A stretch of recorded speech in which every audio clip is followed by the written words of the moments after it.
경제하는 사람들의 마음을 읽어보는 호모 이코노미쿠스입니다.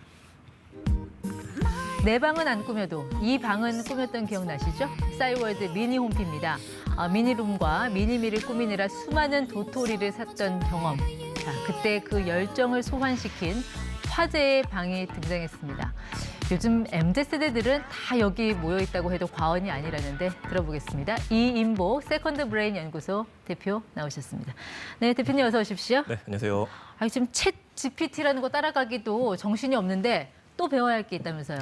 네, 정말 찐한 친구들, 진짜 친구들끼리만 모여 소통할 수 있는 SNS 플랫폼이자 메신저, 본디라고 하는 앱이 새로 나왔습니다. 본디? 네.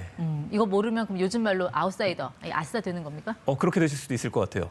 요즘에 인스타그램이나 트위터에 들어가 보시게 되면은 왠지 예쁜 캐릭터가 올라옵니다. 방도 꾸며져서 올라오는데 그게 네. 본디로 다 만든 겁니다.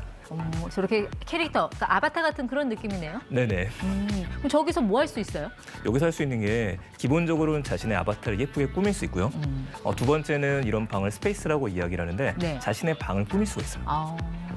방을 꾸밀 수 있다. 예전에 그 미니룸 생각하면 될 것 같아요. 예전에 싸이월드를 생각하셔도 괜찮으실 것 같습니다. 싸이월드에 약간 3D를 얹은 버전? 2023년도에 싸이월드라고 보셔도 되는데 그것보다 독특한 기능들이 조금 더 있어요.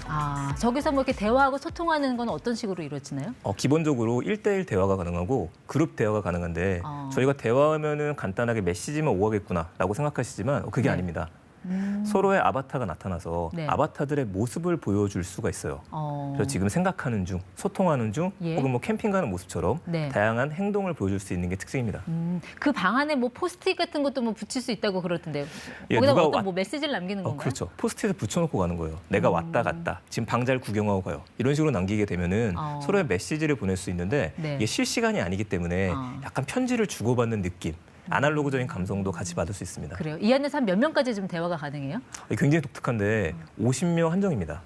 50명까지만 친구를 정할 수 있고 그 네. 이상은 안 돼요. 대표님도 한번 써보셨어요, 이거? 네, 저도 쓰고 있습니다. 대표님 아바타 좀 어떤 건지 좀 구경도 한번 해볼까요? 저희 아바타도 꾸며놓기는 했는데 저하고는 약간은 다른 모습으로 보이실 거예요. 안경도 안 쓰고. 네, 그 이유가 좀 있습니다. 네. 요즘에는 어린 친구들일수록 아바타를 꾸밀 때 자신의 진짜 모습하고는 좀 다르게 꾸미는 효과가 좀 있고 이제 그 이상 되시는 분들 같은 경우에는 최대한 자신을 닮게 만든다고도 합니다. 근데 조금 전에 이제 최대 한 50명까지만 초대가 가능하다고 했는데 네네. 나는 이 전국에 뭐 형 동생이 100만 명이라 50명으로 성에 안 찬다. 이런 네. 분들은 어떻게 해야 되나요?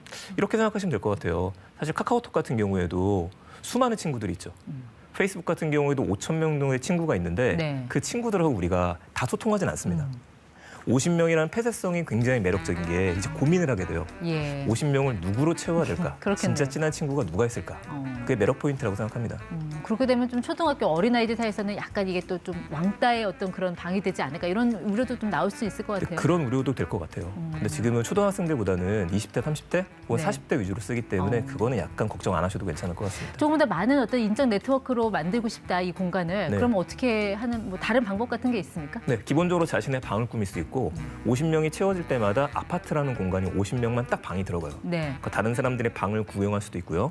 근데 집 안에만 있는 게 집 밖으로 나가야죠. 집 밖에 나가면 뭐가 있어요? 그럴 땐 플로팅이라는 버튼이 있어서 집 밖으로 나가면 바다가 펼쳐지고 바다 위에서 배를 타고 떠다닙니다.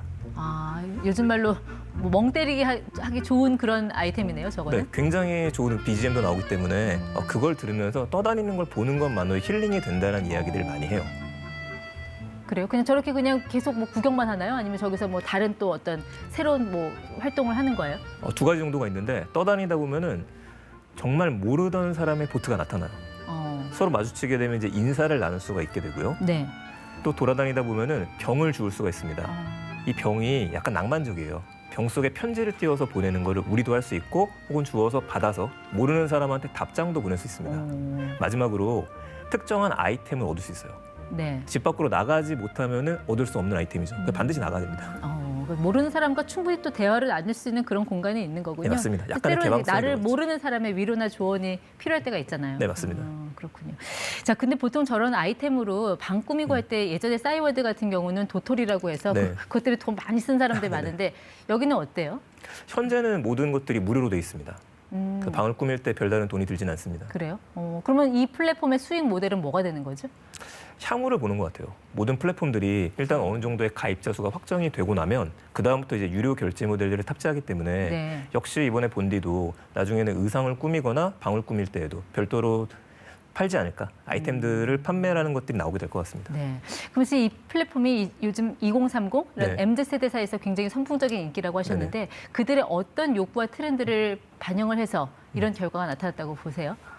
일단은 약간은 소외되고 싶은 마음을 건드려줬었던 것 같아요. 너무 많은 사람들하고 접촉을 하다 보니까 여기서 오는 불편함들이 좀 있습니다. 그래서 나 혼자서 이야기를 하는데 친한 친구들끼리만 좀 상담하듯이 네. 내가 아는 사람들한테 이걸 보여주고 싶다.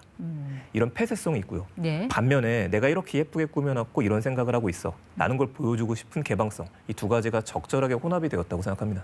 이제 지금 쫙 쭉 보니까 그렇게 새로운 것 같지는 않아요. 이게 뭔가 좀 그렇게 새롭진 않지만 포장을 잘한 그런 느낌이 드는데 이게 앞으로도 좀 사용자가 계속 늘어날 걸로 보시나요?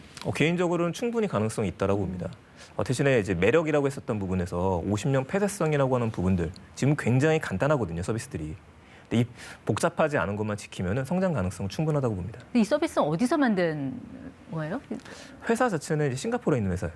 싱가포르의 스타트업에서 만들었습니다. 아, 싱가포르 스타트업. 네. 근데 보통 싱가포르는 우리가 흔히 이런 앱이 나오면 의심하게 되는 게 중국 회사들이 네. 이런 어떤 그 제재 같은 걸 피하기 위해서 싱가포르 우회에서 만드는 그런 회사들이 많아서 혹시 이거 중국 앱 아닌가?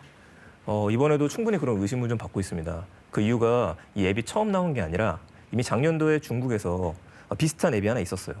젤리라고 하는 앱이 하나 나왔었는데 이 앱에 대한 지적 재산권을 가지고 와서 네. 싱가포르에 법인을 설립을 했고 거기서 서비스를 하고 있습니다. 그럼 이번에 이 본디가 중국 앱이냐는 논란에 대해서는 아직 명확한 그런 결론은 안 나온 건가요? 명확한 결론이라기보다는 즉각적인 해명이 나오긴 했습니다. 누구의 해명이죠? 역시 그 메타드림이라고 하는 싱가포르 법인 측의 해명이죠. 이 서비스는 유사할 수밖에 없고 개발자들도 기존에 있는 개발자들을 썼기 때문에 어느 정도는 중국의 입김이 닿아 있는 건 맞는 것 같습니다. 그래서 이제 우리가 이제 중국 앱이면 약간 걱정이 되는 게 네. 이 개인정보 유출 논란 때문에 그렇잖아요. 네네. 실제로 그런 어떤 위험이 있다고 봐야 될까요? 이 앱을 쓸 때? 근데 기본적으로 인터넷 서비스라고 하는 모든 앱들은 개인정보 유출에 대한 것들은 어느 정도는 가지고 있습니다. 근데 이번에 약간 문제가 되었었던 거는 좀 과도할 정도로 이제 회사를 보호하는 측면의 메시지들이 좀 많았었어요. 우리들은 책임지지 않겠다 이런 네. 내용이 있기도 했었고 또 중국 쪽에 서버를 두는 거 아니냐 이런 예. 의심이 있어서 하나하나 해명을 하고 있는 상황입니다. 그러니까 이게 막 상스세를 타다가도 이 네. 국적 하나로 흔들릴 수 있다는 거 이번이 또 보여준 거잖아요. 과거에도 맞습니다. 뭐 틱톡 같은 사례도 있었고. 틱톡도 있었고 네. 그 이전에는 줌 같은 경우에도 그런 사례가 좀 있었었죠. 초반에 중국에 데이터 센터를 둔다는 이유 때문에 많은 사람들이 탈퇴하는 움직임이 있었다가 그때도 적극적으로 대응을 해서 데이터 센터를 일본하고 미국 두 곳에 이관을 시키고부터는 지금은 안정적으로 서비스를 하고 있습니다. 그러니까 이게 실제 유출 여부와 별개로 네. 그 신뢰 기반의 국가 브랜드가 얼마나 중요한 건지도 좀 보여줄 맞습니다. 수 있는 것 같은데 이런 앱 이용할 때 그 개인정보 유출이 좀 걱정된다 하는 분들 네네. 좀 미리 좀 어떻게 하면 그런 위험을 좀 차단할 수 있다라든지 그러니까 IT 네네. 전문가로서 좀 조언해 주시면 어떤 게 있을까요? 이번에뿐만 아니라 메타버스라든지 SNS 관련된 모든 앱들이 동일한데 기본적으로 개인정보는 유출이 될 수밖에 없기 때문에 이거에 대해서 첫 번째 보호는 개인이 해야 됩니다. 이러기 위해서는 포스팅을 올리거나 자신들이 뭔가 하고 있다는 행위를 올리실 때 개인적인 정보가 노출될 만한 것들은 최대한 줄이셔야겠죠. 네. 예를 들어 지역에 대한 위치라든지 내가 자주 가는 곳이라든지 이런 것들은 특정할 수가 있게 됩니다. 예. 그런 것들은 본인이 신경을 좀 많이 쓰셔야 될 것 같아요. 약관도 꼼꼼히 읽고 동의 버튼 누릴 때도 네, 정확히 읽어야 될 것 같고요. 네, 맞습니다. 조금 전에 이제 메타버스성 SNS라고 네. 하셨는데 얼마 전에 왜 클럽하우스라는 음성 네네. 기반의 앱도 있었지만 그거 한 6개월 정도 가고 금방 날아가지 않았습니까? 네. 이번에도 좀 비슷하게 가지 않을까요? 어떻게 좀 전망을 하세요? 새로 나온 서비스들의 핵심은 그 매력도에 있어요. 클럽하우스 같은 경우에도 초반에 나왔었을 때에는 폐쇄형이었었기 때문에 많은 분들이 이걸 내가 어떻게든 가입해야겠다. 이 매력을 줬었는데 매력이 사라지는 순간부터 탈퇴가 이어지기 시작했었죠.